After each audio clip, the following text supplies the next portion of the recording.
اور تیسری بات فرمائی وَلَا تَقْرَبُوا الْفَوَاحِشَ مَا ظَهَرَ مِنْهَا وَمَا بَطَنَ، اور فرمایا کہ بے حیائی سے بچو، بے غیرتی. جس معاشرے میں بے حیائی آتی ہے زنا آتا ہے، زنا آتا ہے نسل تباہ و برباد ہو جاتی ہے، خاندان ٹوٹ جاتا ہے، خاندان بکھر جاتا ہے. ہمارے مسائل اور ہیں، ہماری پریشانی ہماری بددیانتی، کھوٹ، جھوٹ کی وجہ سے کچھ نہ کچھ ہمارا فیملی سسٹم پھر بھی موجود ہے. لیکن یورپ تباہ ہو چکا ہے، مغربی ملک تباہ ہو چکے ہیں کہ ان کا فیملی سسٹم ٹوٹ چکا ہے. وہاں نہ کوئی ماں ہے، نہ کوئی باپ ہے، نہ کوئی بھائی ہے، نہ کوئی بہن ہے، نہ کوئی بیٹی ہے، نہ کوئی بیوی ہے. وہ انتہائی کرب کا شکار ہے. مجھے ڈاکٹر ملا، میں امریکہ سے آیا ہوا تھا، رائمنڈ ملا. میں نے کہا تم کس چیز کے ڈاکٹر؟ میں بچوں کا ڈاکٹر ہوں، نفسیاتی مریض. میں نے کہا ہے بچے بھی نفسیاتی مریض ہوتے ہیں؟ کہ اتنے مریض ہیں کہ میری لسٹ 6 مہینے بعد ڈیٹ ملتی ہے، میری لسٹ میں 6 ماہ بعد اس کا نمبر آتا ہے، اتنے مریض ہیں لائن. میں نے کہا اس کی کیا وجہ ہے؟ کہا ماں باپ نہیں ہیں. باپ تو ہوتا ہی نہیں ہے، بوائے فرینڈ ہے، جب وہ حمل ہوتا ہے وہ چھوڑ کے بھاگ جاتا، وہ کسی اور لڑکی کو لے لیتا. اکیلی لڑکی بچہ جنتی ہے، پھر اس نے جاب کرنی ہے، اپنا گھر چلانا ہے، تو بچوں کو چھوڑتی ہے. وہاں وہ کیئرنگ بنے ہوئے ہیں ہاؤس، جہاں یہ پورا کاروبار ہے کہ بچوں کو وہاں چھوڑ کے چلے جاؤ. وہاں بچے کے پاس ماں نہیں ہے، باپ نہیں ہے، بہن نہیں ہے، بھائی نہیں ہے.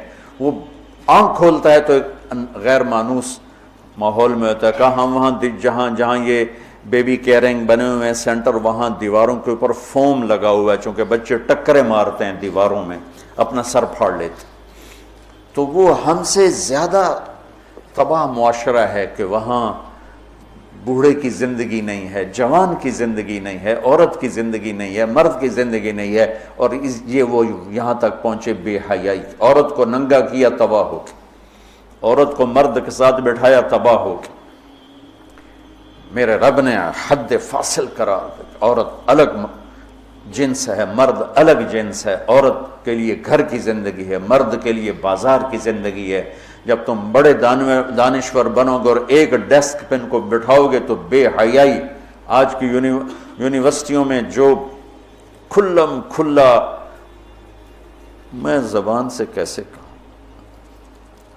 اپنا ہی پیٹ ننگا کرنے والی بات. اور میرا رب کہہ رہا لا تقربوا الفواحش ما ظہر منہا وما بطن، کہ بے حیائی کے قریب نہ جاؤ، بے حیائی کے قریب نہ جاؤ. کہ اچھا یعنی زنا کے بارے میں اجل لا تقربوا الزنا، یہ نہیں کہا کہ لا تزنو، زنا نہ کرو، کہا لا تقربوا، زنا کے قریب نہ جاؤ. قریب جانے کا کیا مطلب ہے؟ بے پردگی، آوارگی، مکس گیدرنگ، عورتوں کے چھوٹے کپڑے، اور اب جسم کو ننگا کرنا، نمائش کرنا. یورپ کی عورت بیچاری کو تو پتہ نہیں ہے، وہ نہ ماں ہے، نہ بیٹی ہے، نہ بہن ہے، نہ بیوی ہے. وہ ایک ٹیشو پیپر ہے، استعمال کر کے پھینک دیا جاتا ہے. مغرب کی عورت انتہائی مظلوم ہے، دیکھنے میں وہ نظر آ رہا ہے آزادی نہیں ہے، اللہ کی قسم کربناک زندگی ہے، کربناک زندگی. اس لڑکی کا کیا حل ہوگا جو 11 سال کی عمر میں اپنا خاوند ڈھونڈنا شروع کرے اور 20 نوجوان اسے استعمال کر کے پھینکتے چلے جائیں. اس کی کیا زندگی ہوگی؟ اور اس نوجوان کی کیا زندگی ہو جو بیوی کی تلاش میں دھکے کھا مر جائے اور اسے کوئی وفادار لڑکی نہ ملے. عورت کو شوہر نہیں ملتا، مرد کو بیوی نہیں ملتی، تو اس لیے وہاں کی نسل گھٹ گئی ہے. تو میرا رب کہتا ہے لا تقربوا. لا تقربوا کا مطلب ہے کہ جو چیزیں بدکاری کو ہوا دیتی ہیں وہ ہے مرد عورت کا کھلا اختلاف، عورت کی بے پردگی، اور عورت کا کپڑوں سے باہر آ جانا. مرد پورے کپڑوں میں اور عورتیں ٹانگیں ننگی کرتی جا رہی ہیں، رانیں ننگی کرتی جا رہی ہیں، بازو ننگی کرتی جا رہی ہیں. کوئی تو عقل کی بات ہو. یہ شیطان نے عورت کو الٹے راستے پہ چلایا اور اس نے اپنی عزت بھی گنوا دی، عصمت بھی گنوا دی، اور اپنا مقام اور مرتبہ بھی گنوا دی. تو شرک نہ کرو، والدین کے ساتھ احسان کرو، اور فرمایا بے حیا نہ بنو، بے حیا نہ بنو، بے غیرت نہ بنو۔